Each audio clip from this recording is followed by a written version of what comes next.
Ake adalah pemuda keturunan Brahmana yang terjebak dalam kutukan mematikan setelah bertemu keluarga Crazy Rich Bangkok. Setelah menemukan rambut dengan panjang 170 cm, mereka meneliti lebih lanjut dalam upaya mematahkan kutukan itu. Mereka harus menemukan 7 kotak emas dan melakukan ritual di kuburan wanita penyihir leluhur Kritia. Ake harus menjalani ritual di lokasi bekas pembantaian hingga keselamatan keluarganya mulai terancam bahaya. Siapapun yang hendak membantu Kritia dijadikan incaran tumbal demi melancarkan kutukan.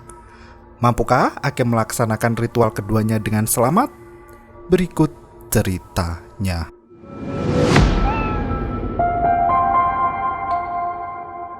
Di suatu malam yang gelap, wanita misterius tak sengaja menabrak pengendara motor yang membawa banyak sayur serta buah-buahan.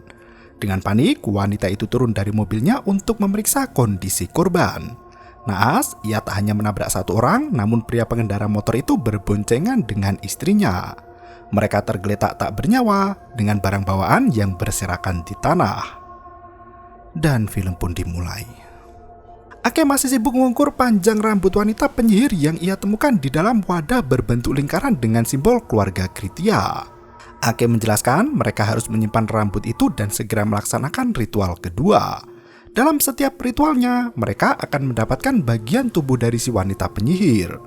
Pada akhirnya nanti, mereka harus melakukan ritual pemisahan arwah seperti yang pernah dilakukan para Brahmana 200 tahun lalu. Setelah ritual pemisahan arwah berhasil dilakukan, semua bagian tubuh wanita penyihir itu harus disembunyikan di tempat yang saling berjauhan satu sama lain. Hal itu dilakukan untuk menyulitkan iblis yang terus mencoba membangkitkan si wanita penyihir. Niti bertanya mengapa mereka tidak menghancurkan roh jahat dari wanita si penyihir itu. Dari kitab yang ditemukan di rumah kakek, Ake menemukan satu fakta bahwa kekuatan roh penyihir itu terlalu kuat hingga tak mungkin bisa dimusnahkan. Satu-satunya cara adalah dengan melakukan ritual pemisahan arwah. Namun sebelum itu, mereka harus mencari semua bagian jasad penyihir wanita yang disembunyikan oleh para Brahmana sebagai hasil dari ritual pemisahan arwah 200 tahun lalu. Mereka kini berpikir di mana lokasi kedua yang menjadi tempat penyimpanan jasad penyihir wanita. Ake teringat dengan arwah biksu di kuil Arun yang memperingatkan tentang bahayanya ritual pemisahan arwah. Arwah itu berkata bahwa jalan yang ditempuh Ake menuju pada kehancuran. Ake teringat satu kalimat terakhir yang dikatakan arwah bisu saat menerjang tubuhnya dengan energi gaib. Arwah itu memberikan clue terkait lokasi kedua yaitu berupa tempat eksekusi.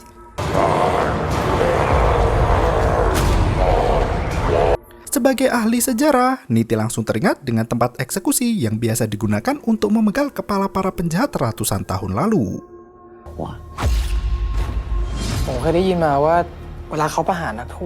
Sebagai hukuman bagi para penjahat, mereka dibawa ke halaman kuil untuk menunggu waktu eksekusi tiba.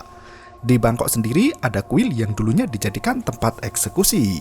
Beberapa di antaranya yaitu kuil Thonburi dan kuil Swanaram di Kanal Nol Bangkok. Dari rumor yang beredar, banyak warga melihat penampakan hantu pria jangkung tanpa kepala berkeliaran di sekitar kuil itu. Meski kawasan itu dulu masih berupa hutan rimba dan menakutkan, kini kuil Bangkok sudah dipugar hingga terlihat jauh lebih modern. Niti menemukan satu kuil lain yaitu Wat Patum Konka yang merupakan kuil kerajaan kelas 2 di kawasan Talat Noi Chinatown Bangkok. Patum Kongka terkenal sebagai kuil kuno yang berdiri sejak zaman Ayutthaya dan dijadikan sebagai tempat eksekusi Pangeran Chrysorn. Ake menunjukkan foto kitab kakeknya yang berisi tata cara pelaksanaan ritual kedua. Mereka harus melakukan upacara Mon menangis dan menggunakan air suci mendidih di dalam baskom sakorn. Upacara Mon menangis atau wanita menangis adalah tradisi masyarakat Mon di mana para wanita menyanyi lagu Mon menangis sambil menari. Lagu itu berisi tentang kesedihan dan dinyanyikan seperti sedang menangis. Niti yakin mereka harus pergi ke Patum Kongka untuk melakukan ritual Mon menangis itu. Kritia bertugas menyiapkan segala peralatan dan keperluan upacara sementara Niti ikut mengawasi jalannya ritual. Mereka sepakat untuk melakukannya esok hari. Setelah perbincangan usai, Ake berjalan keluar untuk kembali pulang. Sebelum masuk mobil, ia menunjukkan baskom sakorn yang akan digunakan di ritual esok hari. Ia meminta Kritia untuk mencari baskom yang sama persis seperti di gambar kitab kakeknya. Ake mengirimkan contoh gambar baskom itu di mana Kritya membalas dengan stiker unyu lope-lope. Ake sempat terkekeh melihat stiker yang dikirim Kritya padanya.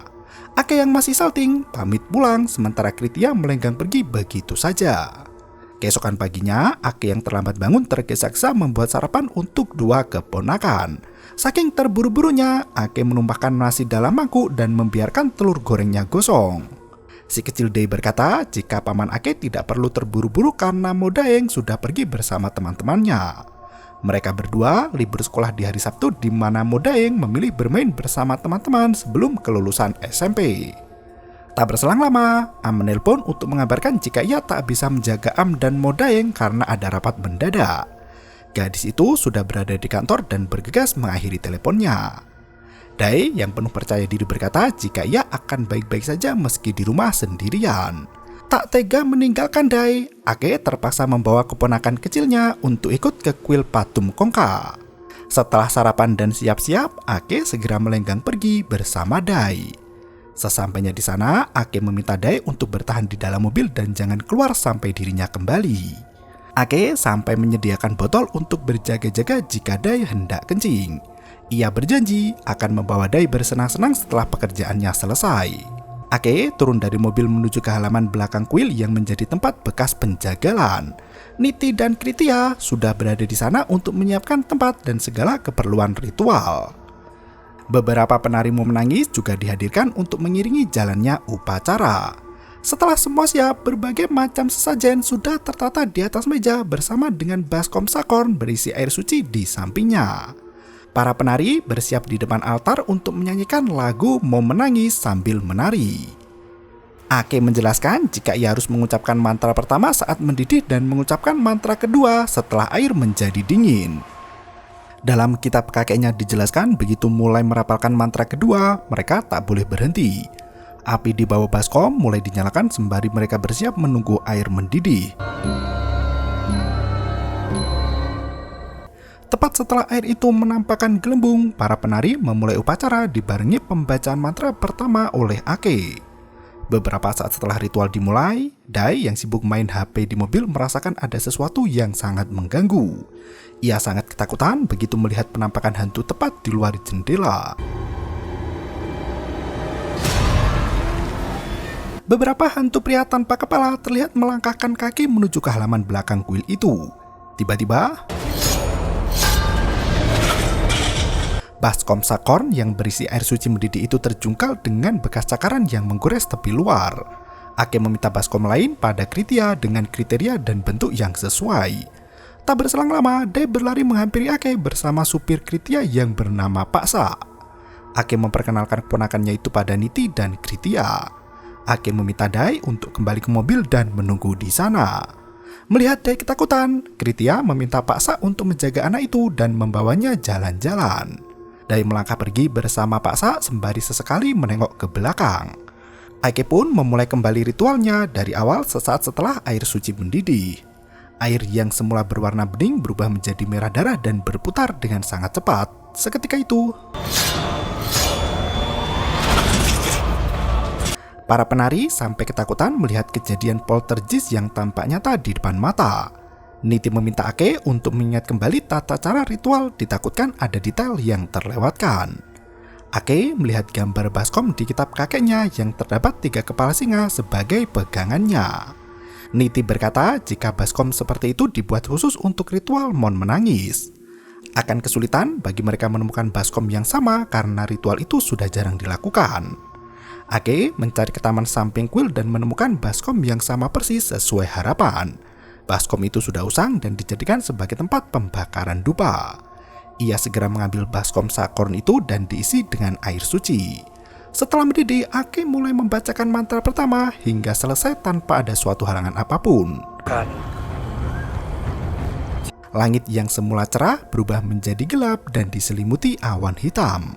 Air yang mendidih berubah warna menjadi merah dan berputar dengan sangat kencang. Ake menunggu kapan air itu akan menjadi dingin. Ia mencoba menyentuh pinggiran baskom yang ternyata tidak terasa panas sama sekali. Ake mencelupkan tangannya ke dalam air merah di mana air itu terasa sangat dingin meski terlihat ada uap yang keluar dari air mendidih itu. Sebelum membaca mantra kedua, Ake melongok ke arah para penari yang ternyata semua penari berhenti bergerak seolah menunggu Ake merapalkan mantra kedua. Mereka menatap wajah Ake dengan mata putih dan kulit pucat. Ake bersimpuh di depan para penari dan mulai membaca mantra kedua. Namo Buddhaya. Para penari pun ikut mengiringi pembacaan mantra dengan tariannya. Ake merasakan ada hawa yang berbeda. Tampaknya ia kembali mengalami perjalanan gaib hingga sampai ke dimensi masa lalu. Ake duduk bersimpuh di tengah-tengah para penjahat yang kepalanya hendak dipenggal. Dua eksekutor datang menggunakan pedang panjang baik dari sisi kiri dan sisi kanan bersamaan. Ake sangat ketakutan melihat kejadian pemenggalan itu yang semakin mendekati dirinya. Ia tak mampu membaca doa karena rasa takut sudah menguasai hatinya. Niti dan Kritia sama sekali tak melihat pemandangan yang disaksikan Ake. Mereka sampai mengingatkan jika ritual kedua tidak boleh berhenti di tengah jalan. Ake baru mengerti mengapa mantra kedua tidak boleh berhenti karena jika ia berhenti membaca doa, kepalanya bisa ikut terpenggal bersama arwah para penjahat lainnya.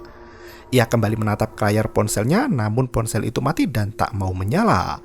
Dua eksekutor berjalan semakin mendekati kepala Ake. Pemuda itu berusaha sekuat tenaga untuk lari dan berdiri, namun kakinya seperti menempel dengan tanah hingga tak bisa bergerak kemana-mana lagi. Dalam kondisi terdesak itu, Ake tak bisa berpikir jernih hingga kelimpungan dan kebingungan sendiri. Niti memperingatkan Ake untuk kembali membaca mantra hingga usai. Ake teringat kejadian masa lalu saat ia masih kecil dan diajarkan mantra oleh kakeknya. Ake dipaksa menghafal mantra itu tanpa menyontek dari lembaran kitab. Kakek akan memukul Ake jika anak itu salah hafalan. Ake juga tidak diberi makan jika belum hafal semua mantra di dalam kitab kuno warisan sang kakek. Ake kecil berusaha keras untuk menghafal doa yang panjang hingga akhirnya ia bisa membuat kakek tersenyum bangga. Kenangan masa kecil itulah yang membimbing Ake dalam menyelesaikan ritualnya. Tepat setelah ritual berakhir, tampak tangan seorang menyerahkan wadah besi di genangan air darah. Ake membuka mata di mana ia sudah kembali ke dunia sesungguhnya. Para penari yang sempat kerasukan saat menari ikut tersadar dan tampak kebingungan. Ake mencari wadah besi yang diberikan padanya. Ternyata cawan besi itu berada di dasar air baskom sakorn yang sudah mulai dingin. Ake pun membuka wadah besi itu. Di waktu yang sama, Pak Sak membawa Dai untuk pergi membeli jajanan yang ramai dijual di depan kuil. Dai tertarik membeli jajanan warna-warni hingga membuat anak itu lari kegirangan. Saat hampir menyeberang, Dai tertabrak beberapa kendaraan, namun untungnya Pak Sak sigap menjaga. Sosok bangkai burung gagak tampak tersangkut di kabel listrik akibat tersengat tegangan tinggi. Hal itu merupakan sebuah pertanda buruk bagi siapapun yang berada di dekatnya. Benar saja, saat hendak memesan muncul dua pemuda yang menyerobot antrian. Dai hanya bisa terdiam sembari melihat dua pemuda yang bersikeras memborong jajanan kesukaannya itu. Tiba-tiba tampak sosok tangan hantu yang menarik pundak Pak Sak dari belakang. Pria itu sampai menoleh dan mencari keberadaan tangan yang baru saja menyenggol pundaknya. Anehnya, ia tak bisa menemukan siapapun di sana. Ternyata, wala! Sebuah mobil oleng menabrak penjual jajanan hingga dua pemuda yang memborong itu ikut mati di tempat. Dari belakang, terdengar suara teriakan wanita yang memperingatkan Pak Sak terkait tabung gas yang menggelinding ke arahnya. Seorang warga berlari menghampiri Ake memberitakan kejadian naas yang baru saja menimpa anak malang. Ake lari ke jalanan depan kuil yang sudah penuh sesak oleh kerumunan warga. Tak taunya, Pak Sak terpental jauh bersama Dai hingga mendarat tepat di gerobak jus buah yang penuh dengan kaca. Pak Sak meninggal di tempat, sementara Dai masih bisa selamat namun dengan mata berdarah-darah. Serpihan kaca lembut menusuk mata anak itu hingga darah mengucur deras dari bola matanya. Mereka langsung membawa Dai ke rumah sakit untuk diberi tindakan. Dokter melakukan operasi secepatnya agar serpihan kaca yang menusuk mata Dai bisa dikeluarkan semua. Ake menunggu dengan penuh was-was namun operasi tak kunjung usai.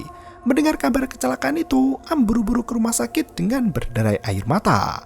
Ia menyalahkan Ake yang tak bisa menjaga Dai hingga terjadi kemalangan yang menimpa anak itu.